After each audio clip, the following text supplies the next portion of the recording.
Ladies and gentlemen, Mr. Sam Bush. Hello, everybody.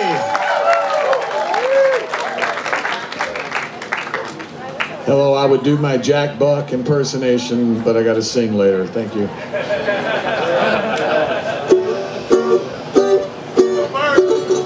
We're going to settle in, pick a couple of tunes, and then maybe we'll have a little Q&A discussion.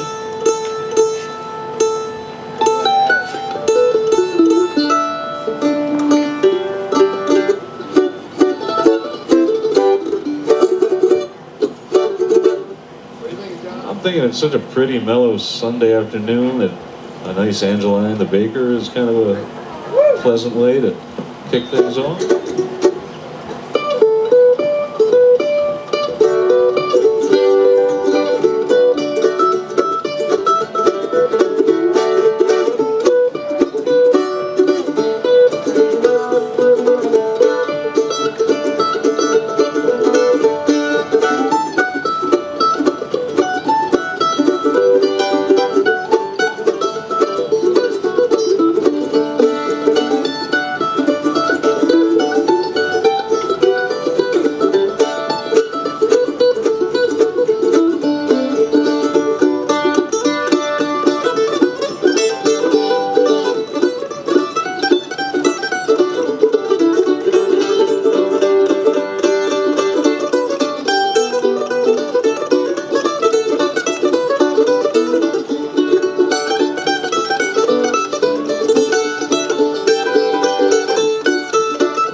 So how many mandolin players do we have hanging around the tent there?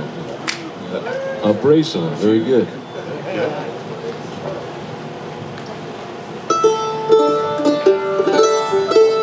You know, one of the amazing things, especially about such an elegant and pretty tune like that, Angeline the Baker, is you can just wring so much out of it, you know?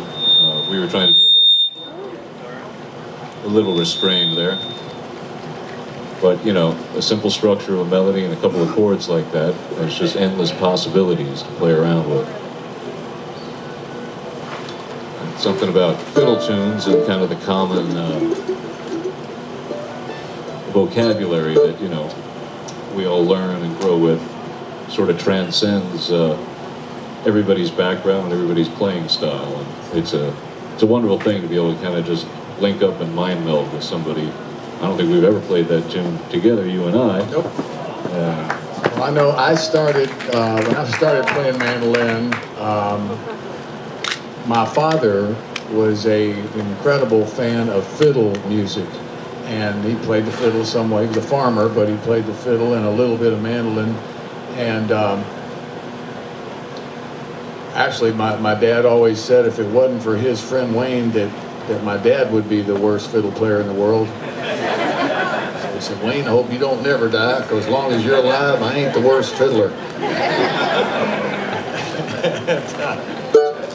But yeah, I grew up hearing fiddle music all around the house, and I didn't.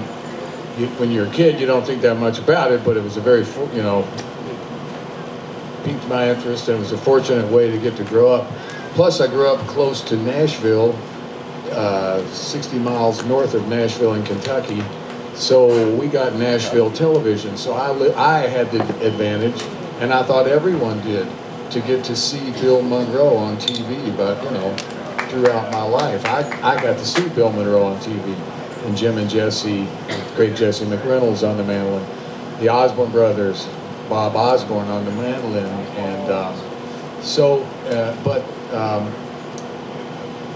one of the things that was a constant was these fiddle albums my dad would play by a Grand Ole Opry fiddler who made his own records, which that doesn't occur anymore either, but his name was Tommy Jackson.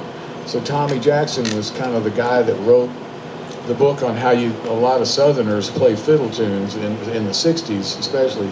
And he always had a mandolin player playing along with the fiddle. So I always liked that sound of the fiddle and the mandolin in unison. And later I found out, because I never knew who played the mandolin on it. So I was just old enough to get, as a youngster at the time, to get to play on some sessions with a man who actually played rhythm. I was finding out who played rhythm guitar on these Tommy Jackson fiddle records. So his name was Ray Edmonton. He was a wonderful musician. So I got to talk to Ray one day, and I said, who did play the mandolin on the Tommy Jackson records? And he said, that was Hank Garland. Now, I know Hank Garland as one of the foremost, he was like a country jazz electric guitar player. So I said, well, I didn't know Hank played the mandolin. And he said, well, he didn't really. He was just such a good musician that Tommy would teach him the songs on the mandolin right before we recorded them, and he probably never did it again. And so basically I realized years later that my style revolved around learning to play like a guy that didn't really play the mandolin. But he played it differently than the way bluegrass players might play. So he was playing these exact fiddle melodies that Tommy Jackson taught him. And later when not that much later, but so that led me, as interested in the mandolin, to discover Bill Monroe, of course, on the Grand Ole Opry. And I figured out pretty quickly that the way Bill Monroe played the melody to fiddle tunes was different than the way fiddle players played it. And if you want, I can give you a little show you what I mean by that. There's a good old tune that we all know called "Patty on the Turnpike," and the way a fiddler might play it is.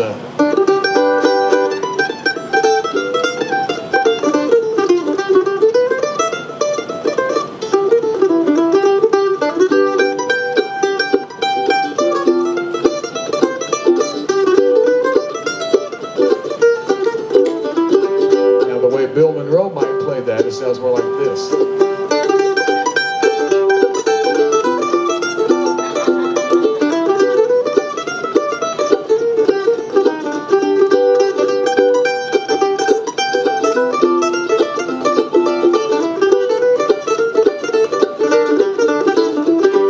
There's a lot more right hand kind of going on. But we can probably play that one anyway. I'm going to go a little quicker.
first set of strings for the day, and you get halfway through a tune like that and realize you got to avoid your E string for the rest of the jam.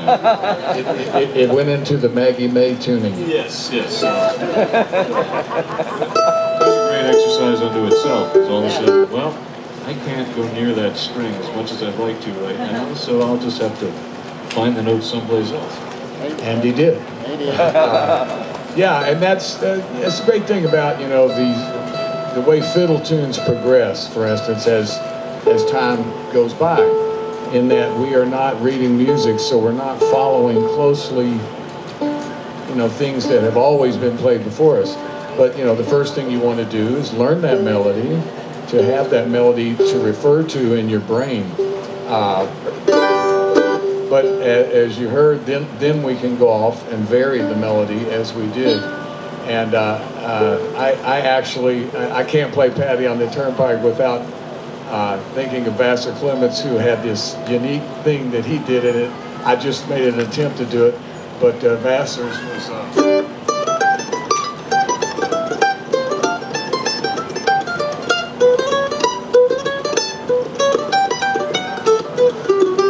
the way he would end it the second time.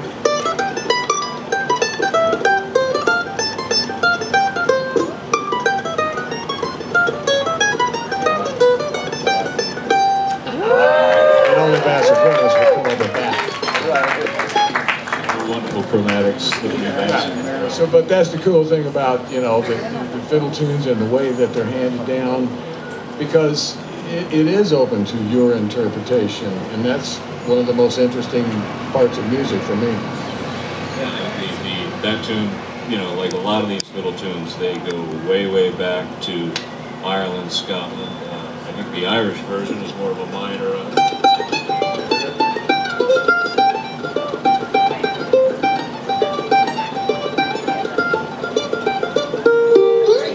So somehow it became major in its transmutation through time. For the mandolin pickers out there, there's a great resource, a wonderful record called Bluegrass Mandolin Extravaganza that Sam is a part of. And it's got, you know, stylistic interpretation of dozens of fiddle tunes by all the great mandolin players. And it's such a fascinating study to hear how each of them interprets things differently and how they play. There's a wonderful one on there called Cattle and a Cane, which I learned a while ago, if you'd like to. Sure. I'm going to try to play the way Sam played it on the record, if he'll indulge me there. I'm going to try to do that too. I don't remember what happened. Yeah, if you do ever check out the mandolin extravaganza, that's on, that was David Grisman and Ronnie McCreary that put that all together. And the only accompanying instrument on the entire 2 CDs is Del McCreary on guitar. So it's an interesting way, and David and they just want to make sure you know, just Del's enough, right? Del, yeah. In 2013, Del and I did, you know, call it a tour, I guess. We played 2 or 3 months out on the road together, just duets. And I remember thinking, all right, mandolin guitar duet, this will be piece of cake, right? You know? And boy, in 2 shows, I'm like, man, I've got to up my game to keep up with the big hammer of the right hand of Del McCreary. And I think I came away with shoulder tendonitis. You know, he was great. It was actually the most adventurous part of the tour was the very first day after we rode this bus and we're getting up, and I actually got up early and made coffee and everything because I wanted to see what Del McCreary came out, what he was going to look like coming out of the bunk. I wanted to see his hair. And because, you know, like the other half of the Del and Sam duet, you know, wakes up looking, if you ever saw A Quest for Fire, that's the look I had. But Del walked out and his hair was perfect. He looked exactly like himself. How do you do that, Dale? He said, well, I got me a little nightstand, and when I wake up, I just reach over and grab it and put it right on. Then I put my teeth in and ready to go. Since we're on that topic, too funny to pass by, but if you ever come across online, there's an online newsletter called the Bluegrass Intelligencer, which is sort of like the Onion for the acoustic music scene. But if anybody here remembers the tornado year at Delfest, yeah, well, one of the headlines on the Bluegrass Intelligencer, and again, it's a humor piece, satire, we suspect written by Greg Liss from Crooked Still. But the headline is, "Tornado obliterates Delfest, yet McCory hair remains untouched."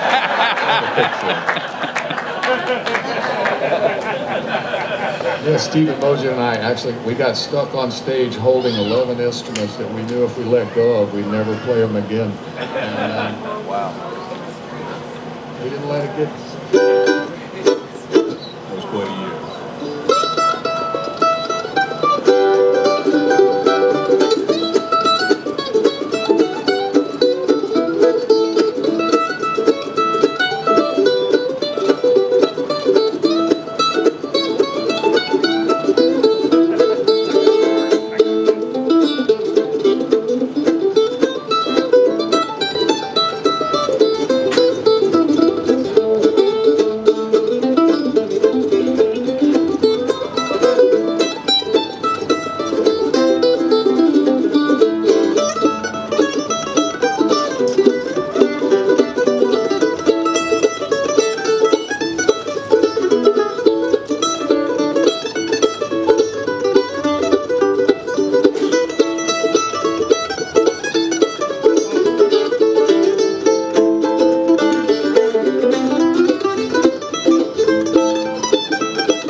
Bluegrass Mandolin Extravaganza record. It's the kind of thing you sit down with and say, man, I gotta learn every tune by every player on this record, but learning Sam's version of that was enough of a workout that good. That's enough. Yeah, knocked me right out.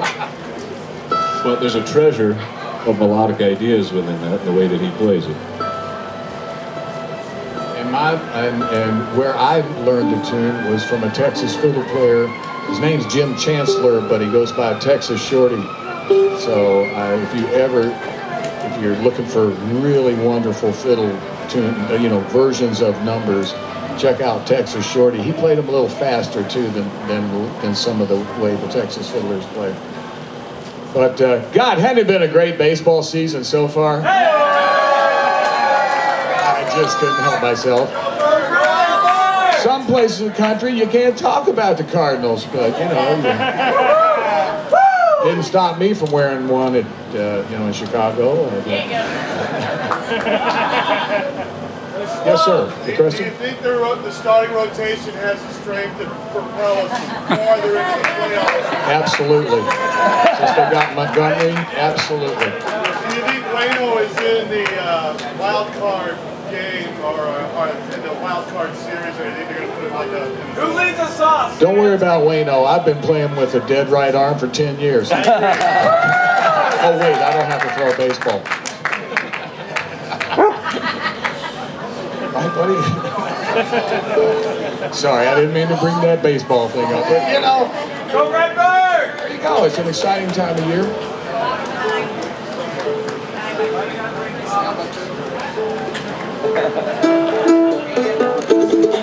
I personally take great pride in seeing an old man lead the team named Albert. So it's pretty great. 45 years old! At least. I've been fortunate to do some work for the Pujols Family Foundation over the last few years, and they're a wonderful organization, and he is a nice guy as he seems, and I loved it when he hit his 700th home run ball and says, well, if they go in the seats, they're for the fans.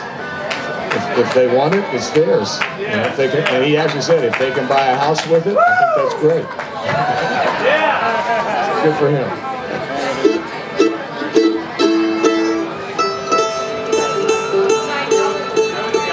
Any Manlin questions? Yes, sir. So what's y'all's warm-up tunes? Like you sit down, you pull out your band. What's like the first thing you play? And that's a good question. The question was, what's your warm-up tune when you first sit down with your instrument to start getting loosened up? What do you like to do, John? Well, I mean, as far as a warm-up, I'm a little OCD about, routines and procedures. So, one of the things I'm doing, especially if I haven't had a chance to play for a while, and once you get home off the road, you're caught up with life. But I like to sit down and open up a book randomly and just sight read some stuff for a little while.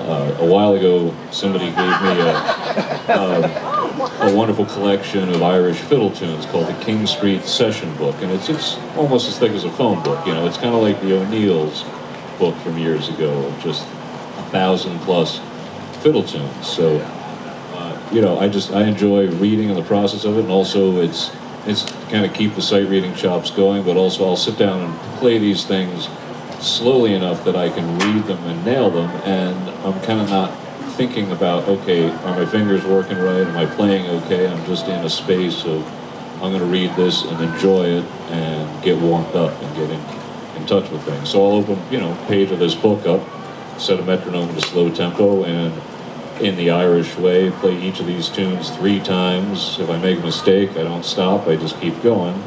And then that kind of gets me into a spot of, okay, now I think I got things going. But as far as tunes, I think one of my go-tos is Billy and the Low Ground, because, again, in my OCD habits, the next thing I'll do after that little reading warm-up is maybe run some scale patterns, and just exercise, but that takes you right away to a tune like Billy and the Low Ground. And if you're practicing a C major scale, like we all sometimes do,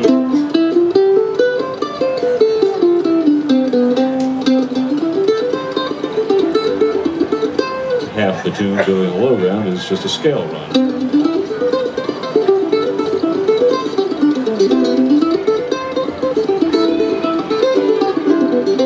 So that's a great, you know, level by level, okay, things are moving, I'm warm, keep going with that.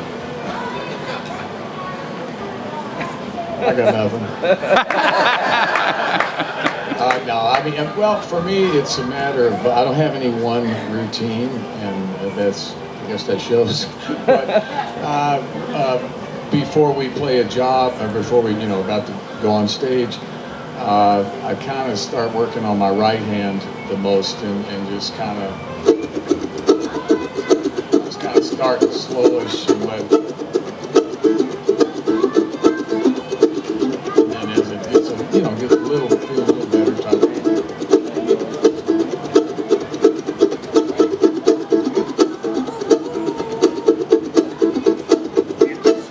And left hand wise, yeah, I mean it's pretty much. I mean, it kind of goes along the same way. As I age, and I'm now 70, hard to believe, but really happy to be here. Because when I was 30, we didn't know how my aging process was going to continue, and so it kind of goes along with the same thing. And one of the things that, and sometimes I can use them in melodies or whatever, but and it's as I would like to sit and, you know, at home if I'm kind of practicing as I watch baseball, but really it's there's and I actually learned this from all people of Buck Owens playing the Telecaster on TV one day, played something that I thought was so neat. It was something, I believe he called it polka on the guitar, and he had these on, I guess it was an E maybe, and he would literally do this.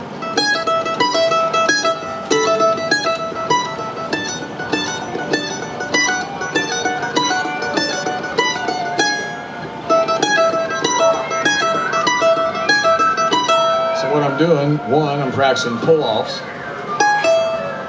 so that's only one pick stroke. Bring it back up with an upstroke.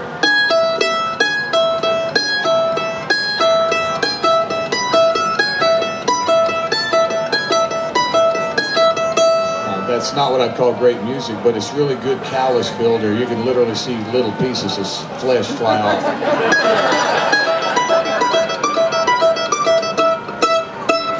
So, but really, and that kind of in turn gets my right hand kind of going a little bit too. And you know, it's no problem for John yet, but for me, as my right hand ages, it's more of a challenge to cross over strings than it used to be. So I might just practice little things to make sure I'm going both ways and to get it warmed up a little bit there. And as far as sight reading, my hat's off to you there, buddy. I can read music enough to, it's a learning aid for me, but I certainly can't sit down and just, you know, sail along. One of the oldest jokes in Nashville is, how do you get an electric guitar player to turn down? You put a piece of sheet music in front of him. I think all those, you know, warm-up things are so important because it really does give the mind and the body a connection to the instrument, and it's, you know, especially with fast bluegrass stuff, it feels like, well, if I'm not really picking away, I'm not playing. But, you know, to sit and work on, just like Sam was doing, that pull-off, that's something that will pop out in your playing later on. But if you take it as just a, you know, a moment of mind-body connection, meditate on it, see how many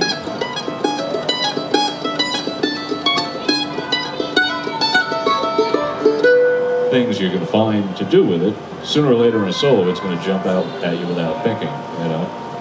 I mentioned Vassar Clements. We were on on the road together somewhere, and it was a Sunday afternoon. He liked to watch football, and Vassar was in his hotel room.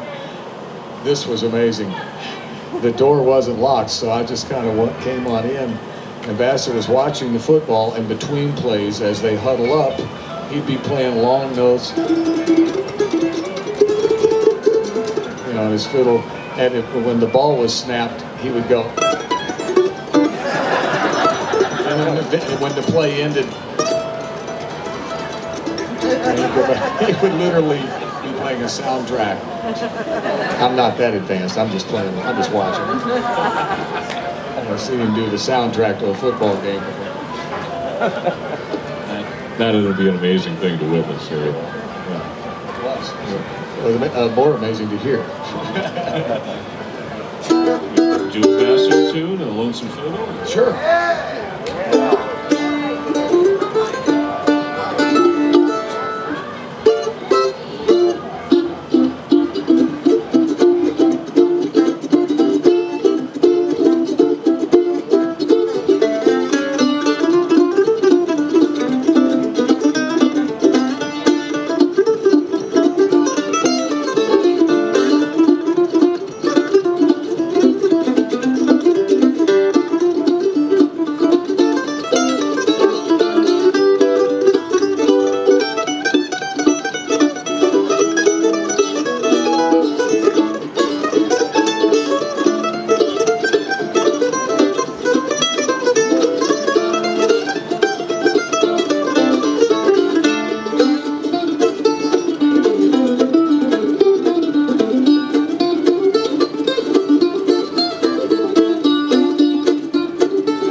Lonesome for the Blues.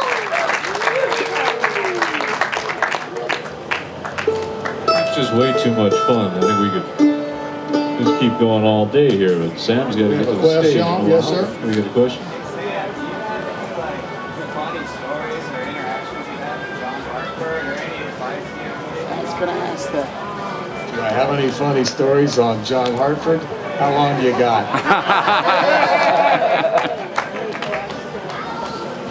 I mean, there's Hartford was a crazy cat, and I loved him a lot, and I looked up to him a lot.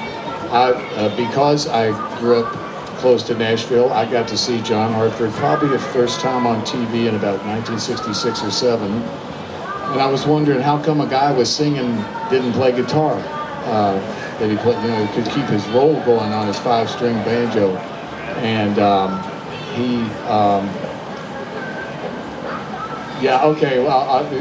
there's again, I'm very fortunate that I was just old enough to get in on some of this stuff, so I would be the youngest guy hanging out with everybody. I was about 19 or so, 20. And we all went up to Philadelphia to play. It was actually at the hotel where people later got Legionnaire's disease. But we were staying at this. So John brought me up there, and it was Vassar, Norman, Tut, me, Dave Holland, and David Bromberg was going to meet us there. And so we played at this job in Philadelphia, and it was a very nice hotel. And we went down to eat, and the maitre d'. If you can picture Steve Martin with a pencil line mustache playing a maitre d', that's the guy, right? And he took one look at us, and he basically said, "No, you can't come in here without a coat on." And so John was a bit dismayed because he goes, "I'm buying 8 rooms here. I'm a guest." He goes, "Well, you can't, I can't do the guy's accent," but anyway, he said, "You can't come in." And he wouldn't let us come in. But he said, so we have to have, and so John said, "Does it have to be a suit jacket, a sport coat?" He goes, "No, a coat." So we go, okay. So we all retreat back up to the room. Now, Tut Taylor was just, if you ever saw him and John stand together, John weighed 160 pounds, and Tut, well over twice that or more. And so we went up to the room, and John said, "Tut, you got a sport coat?" I said, "Yeah." He goes, "Give me your sport coat." So John took off his shirt. He's naked from the waist up. He puts on a necktie and Tut's coat that would wrap around him like 3 times. And so he said, "Okay, let's go eat." And we go back down, and the maitre d' just, he took one look at John and just started laughing and said, "Come on in." But John, he was an amazing cat. I mean, and once he got a thing in his head that he was going to learn how to do it, he did. Like one day, I just remember, when I met him, he had the band called the Aeroplane Band with Tut, Vassar, Norman, and him. And then it got down to just Vassar and John. A little known story is that I was actually asked to join that band to replace Tut Taylor, but we had just started Newgrass Revival. It wasn't the right time. And but then it got down to just John and Norman, and they played the great record Morning Bugle with Dave Holland on bass. And as a matter of fact, this is the mandolin Norman owned when they made Morning Bugle. So, and then I got it in '73. So this next year I will have owned this one 50 years, thanks to Norman Blake. But now John became a solo performer. Norman started making his own records. And that's when John decided, you know what, it'd be entertaining if I danced while I did this.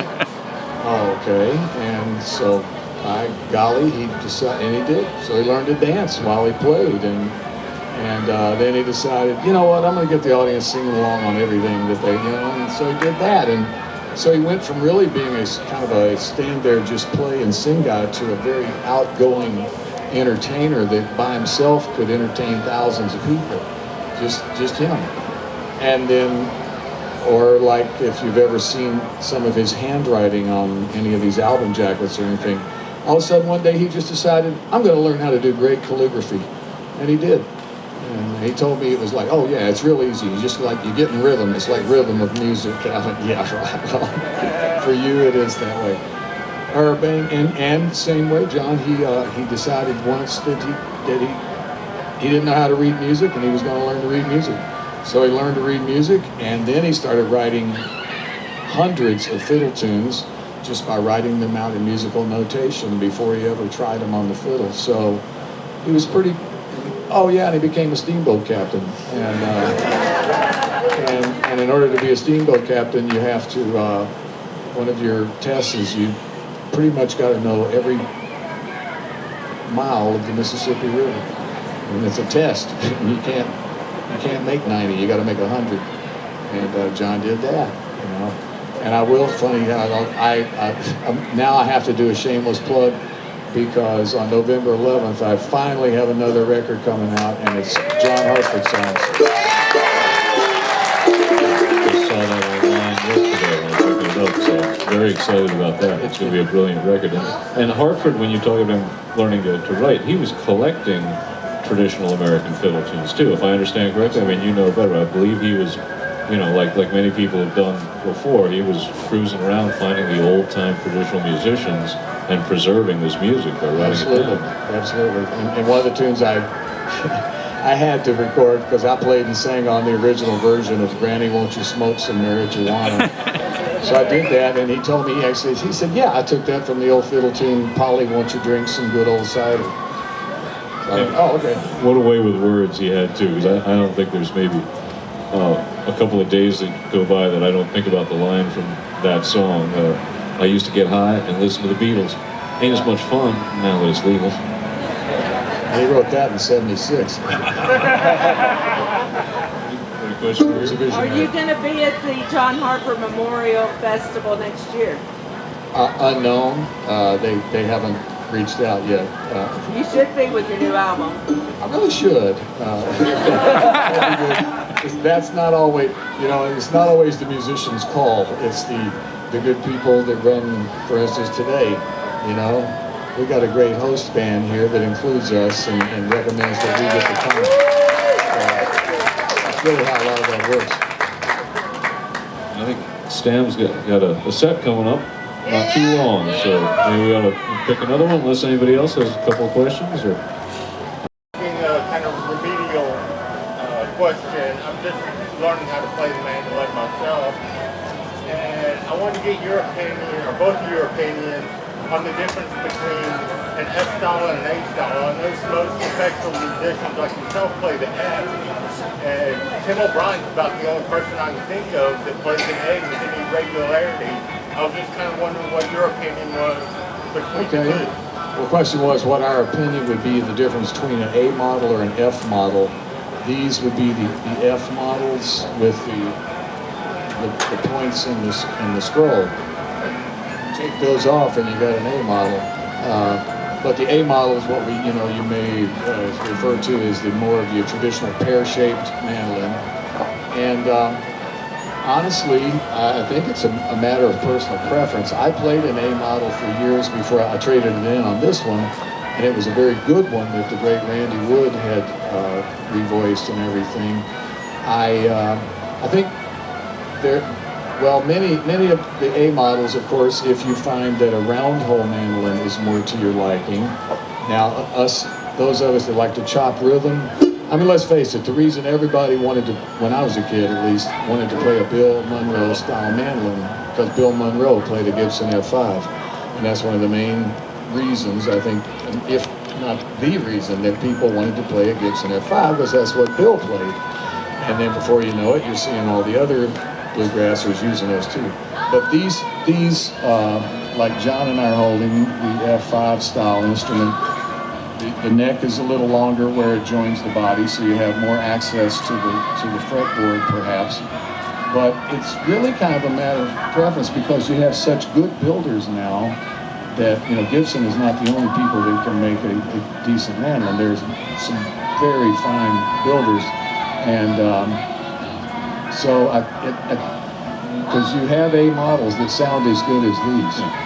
That's, you know, one of the jokes is, because the F models are typically more expensive than A models, is that this scroll right here, pretty as it is simply the most expensive strap hanger there is. Yeah, you know, we can kind of go into history, the development of what led to the F-style mandolin, but I guess the long story short version is that, you know, the A model is more, at the time, a guitar-like construction. In other words, it's a flatter top. What Lloyd Loar did when he invented the F5 style mandolin, when he was acoustic engineer at the Gibson Company, his goal was to make a mandolin louder. So what you have here is a carved top and back using the same approach and principle as a violin. Whereas the A's and the earlier Italian taterbug or flat top mandolins, more of a guitar, it's just a flat piece of wood. This is carved with an arch, and he added a higher bridge to get more tension, and his idea was make a mandolin that could fill a concert hall and be a solo classical concert instrument. Yeah, these were made to try to stand out within an orchestral setting. Yeah, and if I understand my history right, it was kind of a miserable failure among the classical world, because the mandolin literature of the time really seemed to favor those thin-sounding, clear Italian mandolins. So they didn't go over very well until Bill Monroe saw one for sale in the window of a barber shop and realized, oh, I can actually play lead on the mandolin now, and I can drive the band. It's loud and big. You would not have done that with an older traditional mandolin. So. And much like an F-hole guitar, the F-hole mandolins, you know, when you, like, that chopping off kind of thing, that it lends itself to the F-hole mandolin, maybe a little, or does for me anyway, a little more than the A model.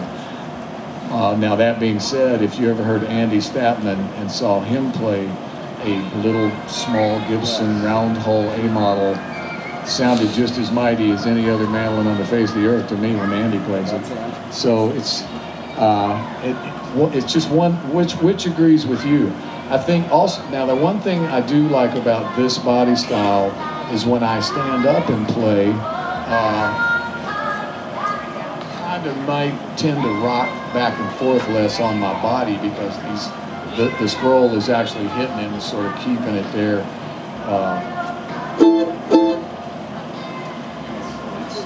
If I'm explaining that properly, it can kind of, the A models can kind of go back and forth on me a little bit, where I can kind of cradle it in there, especially when you're sitting down. Now, John mentioned Lloyd Loar, who was the acoustical engineer for Gibson that designed these F-hole F5s at first. There was a mandolin conservatory in Atlanta that Gibson, you know, would sponsor these mandolin orchestras in the 20s. And a man named Griffith ordered F5s from Lloyd Loar. Well, Mr. Griffith's daughter didn't like the F5. It didn't agree with her body type, was the story, right? So she had Lloyd Loar build her an A model, and I used to play that particular mandolin. It belonged to Tut Taylor, and it sounded as good as any F5 I ever heard. It was built on the same acoustic principles, and it just didn't have the points and the curls. So that proved right then that you could make an A model that sounds as good as these. But it's kind of a personal preference. It really is, as to what suits you, and you'll only know that from getting you a mandolin and playing it. And you're really, I think you're really fortunate if you can continue to love an instrument over the years. It's easy to fall out of love with an instrument and hear one that you think might sound better. Maybe that would.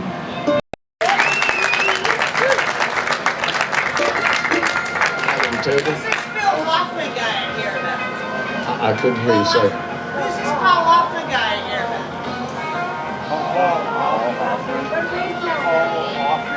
Oh, Paul Hoffman from Green Sky? Yeah. P. Hoff?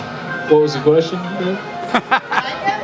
I love him. He's my brother. Yeah, he's one of my favorite people. As a matter of fact, this has been an ongoing joke between Paul and myself for years, but we were doing some shows with them way back, and Paul and I were hanging out outside. And a young lady came up who had been definitely partying a bit, and she looked at the two of us, looked back and forth, and she said to Paul, "Is he your dad?" And he said, "Yeah." So we just run with it. Yes, sir, one more?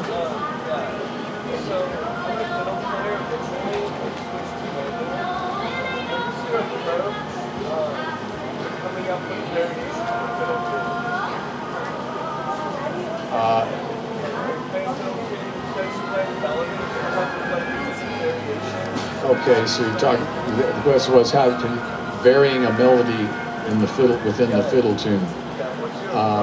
Well, then the first thing you do is start with the melody. So it's like when John and I were playing Cattle in the Cane.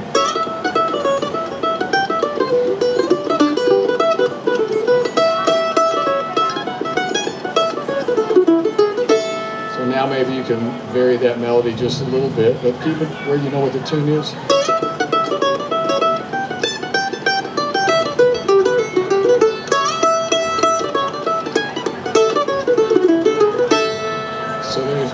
It doesn't take much to vary it, when you really think of it.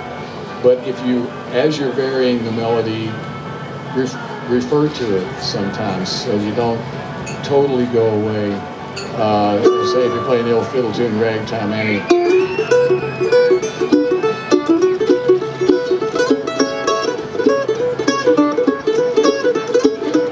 Here's a variation. Change any notes. So in other words, instead of just going, all of a sudden I could go same notes, right? But it just varied it a little bit and kept it within the flavor of that, the idea of that tune. And then of course, somebody else plays a hotter lick and you go, oh yeah?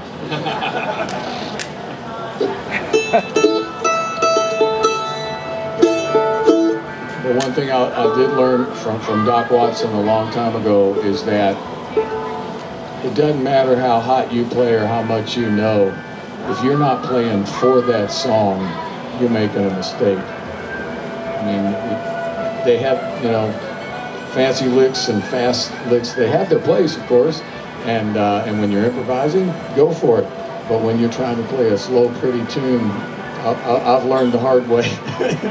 they don't always fit. I actually carry in my phone, and I hope you never hear it. When I was 17, and I got to play on the first Bluegrass Festival stage, I was sitting in with my friends, the Bluegrass Alliance, and they were backing Mac Wiseman. And Mac Wiseman played "I'll Be All Smiles Tonight," a waltz. My 17-year-old self said, "I am about to burn this up." And I got up and in that one solo, I think I played every Jefferson Airplane lick I ever heard. Quoted the Cream and just did all this stuff. And then I got out of time, then Matt got out of time, and then we all got out of time. And where was the hole I could crawl into? So I learned the hard way. He was very gracious. He should have kicked me off the stage, but he let me finish the set. But that was, Ronnie McCurry sent it to me recently. He found it. Thanks, Ron. It's out there. It's out there. So I can also say, if you ever want to hear the worst mandolin solo in the world, look it up. Mac Wiseman, Camp Springs, 69. Jazz, baby, jazz. You couldn't even claim jazz on that one. What you thinking, John? What you want to play? Do one more?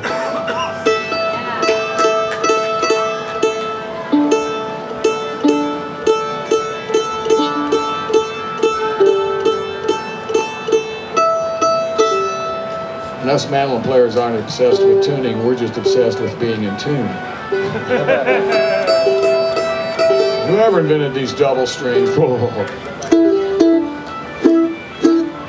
all part of the thrill.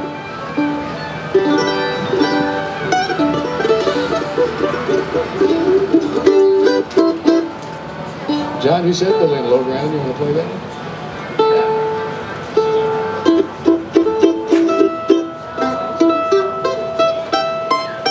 Billy and Logan.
Thank you all so much for joining us. And Sam's coming up on the main stage.